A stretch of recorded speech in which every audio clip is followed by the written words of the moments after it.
Some women have unwanted fat in the area covered by their underwear. Fullness in the upper pelvic area, sometimes referred to as FUPA, is fat that accumulates just above the pelvic bone and can be difficult, if not impossible, to eliminate through diet and exercise. It can make women feel embarrassed and make clothes feel and look uncomfortable. Fat in this area can be caused by genetics or hormones and can often appear following childbirth, although women of all ages can experience it.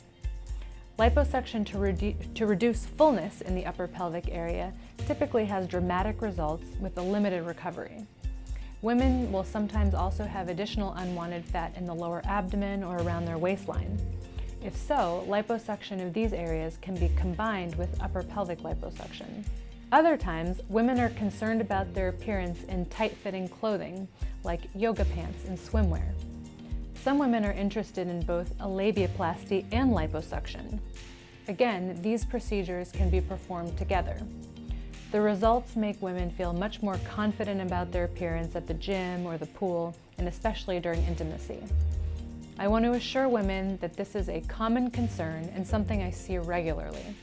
Consultations in my practice are always very confidential. I want all of my patients to feel comfortable sharing their concerns with me. It's a privilege when patients confide in me about things they would like changed. It is an honor to help them achieve their goals and give them the confidence they deserve.